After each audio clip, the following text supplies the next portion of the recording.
O milagre que mudou a vida de Tatiane, quando a fé venceu o desespero. Tatiane olhava pelo vidro embaçado do ônibus, as lágrimas escorrendo sem controle. As mãos tremiam ao apertar a bolsa contra o peito, como se isso pudesse conter a dor que carcomia sua alma. Há 3 meses, o diagnóstico havia caído como uma bomba: esclerose múltipla. Os médicos foram claros: é progressiva. Você vai perder os movimentos, a fala, a independência. Aos 32 anos, ela via seu futuro desmoronar. As pernas já falhavam, os braços formigavam, e as crises de fraqueza a deixavam deitada por horas, incapaz até de segurar um copo d'água. O pior não era a doença em si, mas a sensação de que Deus havia se esquecido dela. O marido, Rodrigo, um homem de fé, tentava consolá-la. Vamos à Igreja Universal, amor. Lá tem gente que é curada, ele insistia. Mas Tatiane, criada em um lar católico tradicional, torcia o nariz. Essas igrejas são só para quem quer dinheiro, Rodrigo. Deus não faz milagre assim, não. Até que uma manhã, depois de mais uma crise que a deixou arrastando-se pelo chão do banheiro, ela desabou: leva-me lá. Não tenho mais nada a perder. O primeiro culto foi um choque. Não eram missas silenciosas nem rezas monótonas. Era gente chorando, gritando, correndo para o altar. O pastor, com voz firme e olhares penetrantes, falava de uma fé que movia montanhas. Deus não é surdo. Ele ouve o clamor do seu povo, berrava, enquanto as mãos se erguiam em súplica. Tatiane sentiu algo estranho no peito, uma mistura de medo e esperança. Quando o pastor chamou os enfermos para a frente, Rodrigo a segurou pelo braço. Vai, Tatiane. Jesus está aqui. Ela avançou com passos trôpegos, as pernas pesadas como chumbo. No altar, uma irmã da igreja a recebeu com um abraço apertado. Filha, hoje é o seu dia, sussurrou, enquanto ungia sua testa com óleo. O cheiro forte do óleo sagrado invadiu suas narinas, e ela fechou os olhos. O pastor impôs as mãos sobre sua cabeça e começou a orar com uma autoridade que a fez estremecer. Em nome de Jesus, eu quebro essa maldição. Saia, doença, desse corpo. O sangue de Cristo tem poder. Tatiane sentiu algo que nunca havia experimentado: uma corrente elétrica percorreu sua coluna. As lágrimas jorraram, e de seus lábios saíram palavras que ela não planejava dizer: Senhor, eu creio. Me cura. A igreja inteira começou a clamar junto, numa só voz. Era a corrente de oração, aquele momento em que o céu parece se abrir. O pastor gritou: alguém aqui vai sair curado hoje. Quem acredita, diga amém. A resposta foi um rugido. Tatiane caiu de joelhos, e então veio o choro incontido, aquele choro de alívio, de quem finalmente entrega o fardo. Os dias seguintes foram de luta. O pastor orientou: você precisa persistir. Venha às vigílias, participe das campanhas, não falte ao dízimo. A fé sem obras é morta. Tatiane obedeceu. Todas as terças e sextas, ela estava lá, mesmo quando as dores a acordavam à noite. Levava suas ofertas com lágrimas, às vezes apenas algumas moedas, mas com o coração cheio de gratidão. Deus não olha o valor, mas a fé por trás, o pastor sempre lembrava. Na Fogueira Santa de Israel, uma campanha poderosa de libertação, Tatiane sentou-se na primeira fileira, determinada. O pastor falava sobre quebra de maldições familiares, e ela lembrava da avó, que morrera paralítica. Essa doença não é sua, é herança de geração. Mas hoje isso acaba, declarou o homem de Deus, enquanto queimava um papel com o nome da doença escrito. Tatiane sentiu o fogo não só nas chamas do altar, mas dentro de si. Quando o pastor soprou em sua direção, ela caiu no chão, sacudida por uma força invisível. As pessoas ao redor gritavam: glória a Deus! É a unção. Naquela noite, Tatiane sonhou com um anjo. Ele segurou sua mão e disse: levante-se. Você está curada. Ela acordou às 5 da manhã, assustada. Tentou mover os dedos dos pés, e eles obedeceram. Sentou-se na cama, trêmula. Levantou-se. Andou até o espelho. Não havia fraqueza. Não havia formigamento. Só uma paz que enchia o quarto. No domingo seguinte, Tatiane subiu ao altar para dar seu testemunho. Com voz firme, ela contou tudo: o desespero, a dúvida, a fé que nasceu no meio do choro. Eu vim aqui arrastando os pés, e hoje estou aqui correndo para louvar a Deus, ela disse, levantando os braços. A igreja explodiu em aplausos e glórias. O pastor, emocionado, abraçou-a: isso é o poder do Deus vivo. Não é a igreja, não sou eu, é Jesus. Rodrigo, no banco da frente, chorava como um menino. Depois do culto, ele a pegou pela mão: você viu? Eu te falei que Deus não desiste da gente. Tatiane sorriu, os olhos brilhando. Não é que ele não desiste. É que a gente às vezes demora a acreditar. A lição que ficou. Hoje, Tatiane é uma das irmãs mais ativas na Igreja Universal. Ela lidera um grupo de oração para enfermos e sempre repete a mesma frase: a fé não é esperar o milagre e agradecer antes dele acontecer. Ela aprendeu que Deus não escolhe quem cura com base em merecimento, mas na disposição de confiar nele além da lógica. Eu poderia ter desistido. Poderia ter dito que milagre não existe. Mas se eu tivesse feito isso, ainda estaria deitada em uma cama, amargurada. A igreja me ensinou que a vitória começa quando a gente para de olhar para o problema e passa a olhar para Jesus. E toda vez que alguém pergunta como ela foi curada, Tatiane responde com um sorriso: não foi no hospital. Não foi com o remédio. Foi no altar, onde a fé encontra o poder de Deus. Porque na Igreja Universal, ela descobriu uma verdade simples, mas transformadora: quando o homem faz a sua parte, Deus faz o impossível. A vida de Tatiane depois daquele dia no altar mudou de uma forma que nem ela mesma conseguia explicar. Os médicos, que antes balançavam a cabeça com desânimo, agora olhavam com espanto. Exames que antes mostravam um corpo fragilizado pela doença passaram a registrar uma saúde que desafiava toda a ciência. Isso não tem explicação médica, admitiu um dos especialistas, enquanto seguria as mãos dela, como se quisesse confirmar que não estava sonhando. Tatiane só sorria e respondia: tem sim, doutor. Chama-se Jesus. Mas o milagre não parou no corpo. Ele alcançou a alma, a família, até mesmo os que duvidavam. Seu marido, que por anos carregou o peso de ver a esposa sofrer, agora via correr pelo parque com as filhas, rir sem medo, viver sem limites. Uma tarde, enquanto ajudava a arrumar a mesa para o jantar, ele parou, olhou para ela e disse, com a voz embargada: eu quase perdi a esperança. Mas Deus não só curou você, ele curou a minha fé também. Os vizinhos, que antes cochichavam sobre aquela moça doente da igreja, agora batiam à sua porta pedindo oração. Alguns vinham com dores físicas, outros com feridas emocionais. Tatiane os recebia com o mesmo carinho que havia recebido na CCB. Não sou eu que curou, ela dizia, enquanto impunha as mãos sobre eles. É o Espírito Santo. Você só precisa acreditar. E muitos acreditavam. E muitos voltavam para contar que, depois daquela oração, algo tinha mudado. Um dia, uma senhora idosa, com as mãos trêmulas e os olhos cheios de lágrimas, chegou até ela na porta da igreja. Minha neta tem a mesma doença que a senhora teve. Os médicos disseram que não há mais o que fazer. A senhora acha que Deus pode fazer por ela o que fez por você? Tatiane não hesitou. Abraçou a mulher e sussurrou: não só pode, ele vai fazer. Mas você tem que trazer ela aqui. Não é no consultório que está a resposta.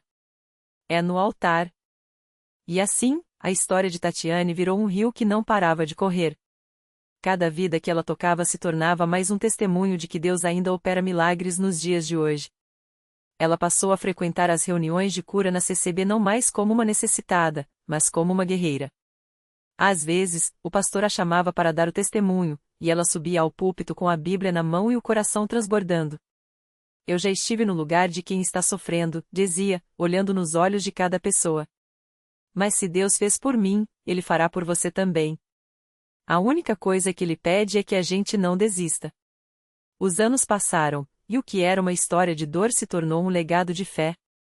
Tatiane hoje lidera um grupo de oração na igreja, onde pessoas de todas as idades se reúnem para clamar por milagres. Ela ensina o que aprendeu na prática, que a fé não é só acreditar que Deus pode e agir como se Ele já tivesse respondido. Quando eu estava doente, aprendi que chorar não adiantava. Reclamar, não adiantava. O que adiantou foi me levantar, mesmo fraco, e vir para a casa de Deus, conta. Porque aqui, a gente não encontra só palavras. A gente encontra poder. E toda vez que alguém novo chega à igreja, quebrado pela vida, ela se aproxima, coloca a mão no ombro da pessoa e diz: eu sei que dói. Eu sei que parece impossível. Mas olha para mim. Se Deus me tirou daquela cama, Ele pode tirar você de qualquer lugar. Só não desista agora. A sua vitória está mais perto do que você imagina. Porque na CCB, Tatiane descobriu que milagre não é só a cura do corpo, é a transformação de uma vida que, de vítima, se torna vitoriosa. E essa história, ela sabe, está só começando. O tempo passou, e o testemunho de Tatiane começou a se espalhar pela congregação como um fogo que não se apaga. Não era só a história de uma mulher que saiu de uma cama de hospital, mas de uma vida que se tornou um farol para outros que ainda estavam perdidos no escuro. E foi assim que, numa tarde de sábado, enquanto ajudava a arrumar as cadeiras depois do culto, ela sentiu alguém observando-a de longe. Era um homem magro, de olhos fundos e postura curvada, como se carregasse um peso invisível nas costas. Ele se chamava Roberto, e havia chegado à igreja arrastado por uma prima, depois de meses sem conseguir sequer sair de casa. A depressão o havia engolido depois que perdeu o emprego, a esposa e, por pouco, a vontade de viver. Eu não acredito em nada mais, ele murmurou quando Tatiane se aproximou, como sempre fazia. Mas ela insistiu que eu viesse. Só por hoje. Tatiane não precisou ouvir mais nada. Ela reconheceu aquele olhar vazio, já o tinha visto no espelho. Sem dizer uma palavra, pegou a mão dele, ainda fria e trêmula, e o levou até um banco nos fundos da igreja. Senta aqui um pouco, ela pediu, com uma calma que só quem já esteve no abismo consegue ter. Você não precisa acreditar agora. Só precisa ficar. E ficou. Roberto voltou no próximo culto. E no outro. Não falava, não cantava, não levantava as mãos. Só ouvia. Até que, numa noite de oração, quando o pastor falou sobre o Deus que ressuscita sonhos mortos, algo dentro dele estremeceu. Não foram palavras bonitas que o tocaram, foi a memória de Tatiane, que meses antes não conseguia nem se levantar da cama e agora estava ali, de pé, sorrindo, como se a dor nunca tivesse existido. Como você faz isso? Ele perguntou a ela depois do culto, a voz quebrada. Como você acorda todo dia e não desiste? Tatiane sorriu e apontou para o altar. Não sou eu, Roberto. É ele. Todo dia, eu escolho lembrar que o mesmo Deus que me tirou daquela cama é o mesmo que está segurando você agora. Mesmo que você não sinta. Mesmo que você não veja. Foi então que Roberto começou a entender. Não foi de uma hora para outra. Não foi como um raio que cai do céu. Foi devagar, como a luz da manhã que vai clareando o quarto depois de uma noite longa. Ele começou a ajudar nos trabalhos da igreja, primeiro arrumando cadeiras, depois servindo café, até que um dia, sem perceber, estava sorrindo de verdade. A prima que o trouxe chorou quando ele chegou em casa e disse: acho que vou voltar amanhã. E voltou. E voltou. Até que, numa manhã de domingo, durante o louvor, Roberto levantou as mãos pela primeira vez. Não porque alguém mandou, não porque estava seguindo um ritual. Mas porque, pela primeira vez em anos, ele sentiu algo dentro do peito que não era dor. Era esperança. E essa esperança tinha um nome: Jesus. Hoje, Roberto não é mais aquele homem curvado que entrou arrastado na igreja. Ele é um dos que chegam cedo para ajudar a preparar o templo, que ora pelos irmãos com as mesmas mãos que já tremiam de desespero. E toda vez que um novo rosto aparece na congregação, com os olhos cheios da mesma sombra que ele já teve, Roberto se aproxima, coloca a mão no ombro da pessoa e repete as palavras que um dia ouviram dele. Eu sei que dói. Eu sei que parece impossível. Mas olha para mim. Se Deus mudou a minha história, Ele pode mudar a sua. Só não desista agora.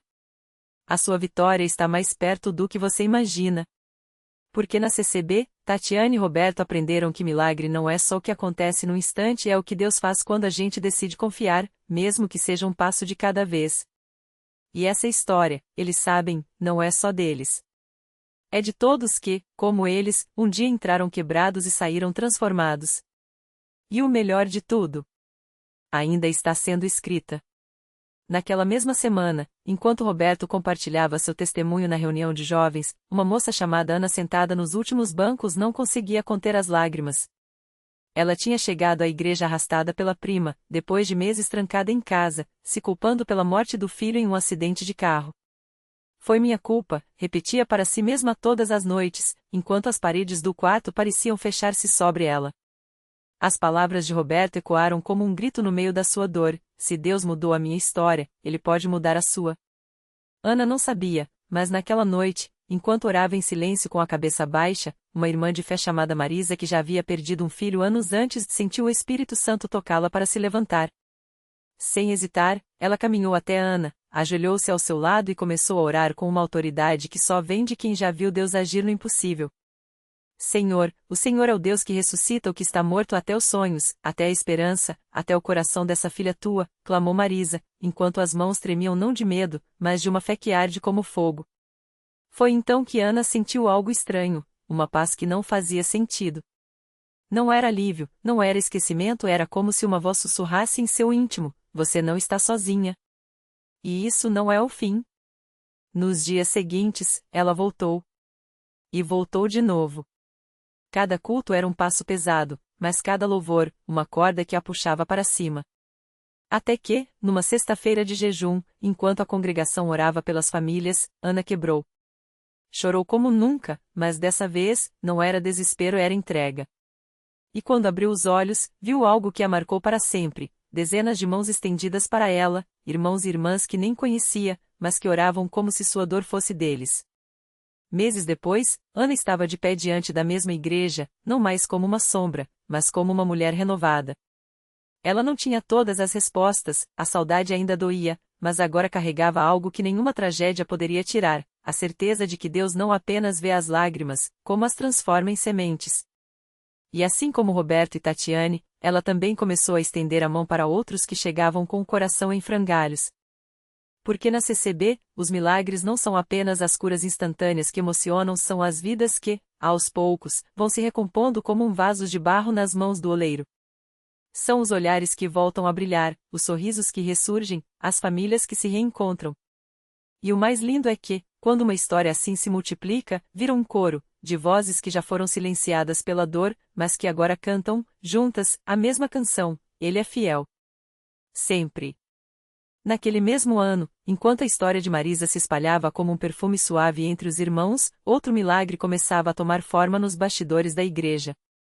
Desta vez, não era uma dor visível que clamava por socorro, mas um silêncio que pesava mais que qualquer palavra. Era a história de Lucas, um jovem de 22 anos que havia parado de acreditar que sua vida poderia mudar. Desde criança, ele ouvia que era diferente as notas baixas, a dificuldade para se concentrar, os olhares de decepção dos professores. Os médicos tinham dado um nome para aquilo, tá? Mas para Lucas, eram apenas letras que confirmavam o que ele já sabia, que nunca seria normal. Com o tempo, a frustração virou revolta. Ele largou a escola, se afastou da família e começou a vagar pelas ruas, como se procurasse um lugar onde finalmente coubesse. Até que uma tarde, enquanto passava em frente à CCB, ouviu um coro cantando um hino que o fez parar. Não eram vozes treinadas, mas algo naquelas palavras o atingiu em cheio: mesmo quando a estrada é longa, ele não desiste de você. Lucas não entrou naquele dia. Nem no seguinte. Mas algo dentro dele começou a se mexer, como uma semente que, depois de anos sob o concreto, sente a primeira gota de chuva. Foi só na terceira vez que ele aceitou o convite de um irmão na porta. Sentou-se nos últimos bancos, de cabeça baixa, esperando que ninguém notasse suas mãos trêmulas. Mas ali, entre pessoas que não o conheciam, Lucas ouviu algo que nunca havia ouvido antes: que Deus não comete erros ao criar uma pessoa. Que as coisas que o faziam se sentir fora do lugar podiam ser, na verdade, as mesmas que o tornavam especial aos olhos daquele que o formou. Os dias se passaram, e Lucas começou a frequentar as reuniões de jovens. Não foi fácil. Havia noites em que a ansiedade o deixava sem dormir, dias em que a tentação de desistir batia forte. Mas toda vez que ele pensava em ir embora, alguém, um irmão, uma irmã, até mesmo uma criança no culto infantil, lhe dizia algo que soava como um abraço de Deus. Você é importante aqui, a gente precisa de você, Deus tem um propósito para sua vida. Até que, em uma noite de oração, algo aconteceu. Não houve voz do céu, nem luzes brilhantes. Mas enquanto o pastor orava por ele, Lucas sentiu algo se quebrar dentro do peito como se uma corrente que o prendia há anos finalmente se rompesse. Lágrimas que ele nem sabia que existiam começaram a cair, e pela primeira vez em muito tempo, ele orou. Não com palavras bonitas, mas com a honestidade de quem não tem mais forças para esconder a dor: Senhor, se o Senhor pode usar até o que eu sou, me mostra como. E Deus respondeu. Não da forma que Lucas esperava, mas como só ele sabe fazer, através de pessoas. Primeiro, foi a irmã Clara, professora aposentada, que se ofereceu para ajudá-lo a terminar os estudos. Depois, o irmão Mateu, dono de uma pequena oficina, que lhe deu um trabalho não por caridade, mas porque viu nele um dom para consertar coisas que outros desistiam. E então, veio o convite para ajudar no ministério com as crianças. Lucas resistiu no início. Cuidar de criança?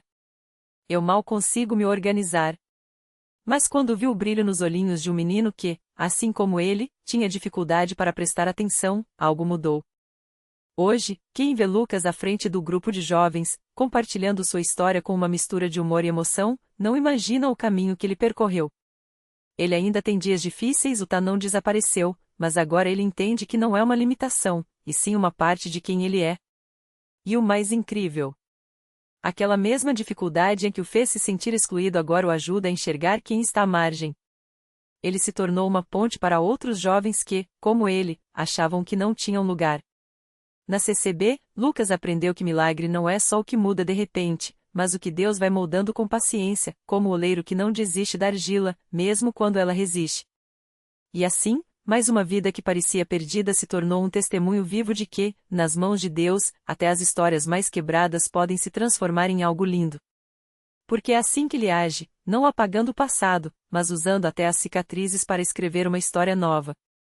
E quando uma igreja se torna um lugar onde pessoas como Marisa, Roberto, Tatiane e Lucas encontram não apenas acolhida, mas um propósito, aí está a prova de que o Evangelho não é apenas uma mensagem, é uma força que restaura, que une e que faz brotar vida onde só havia cinzas. E a canção continua, cada vez mais alta, com mais vozes se juntando ao coro: Ele é fiel. Sempre. O milagre completo. Marisa, que antes se escondia atrás de olhares vazios, agora segura com firmeza a mão de uma adolescente no abrigo que ajudou a fundar o mesmo lugar onde, anos antes, ela mesma buscou refúgio.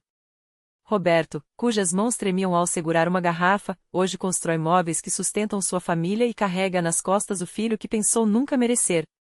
Tatiane, que acreditava que suas lágrimas eram invisíveis, agora lidera um grupo de mulheres que, como ela, descobrem que a dor não precisa ser o fim da história.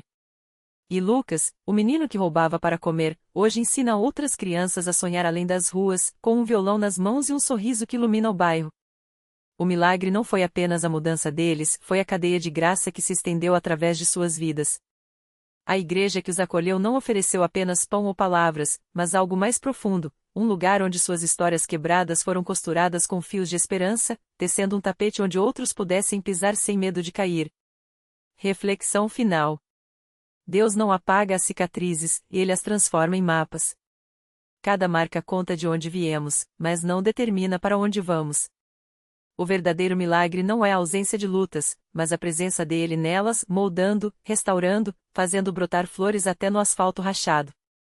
A igreja não é um museu de santos perfeitos, mas uma oficina de almas em reparo, onde o amor é a ferramenta e a fé, o combustível. Lição de vida. Nunca subestime o poder de uma vida restaurada. Você pode não ver o impacto hoje, mas cada ato de amor, cada palavra de encorajamento, cada mão estendida é uma semente. E Deus faz crescer o que plantamos, mesmo quando o chão parece estéril. Porque Ele não desiste. Nunca. E assim, a canção ecoa, mais forte a cada voz que se junta. Ele é fiel. Sempre.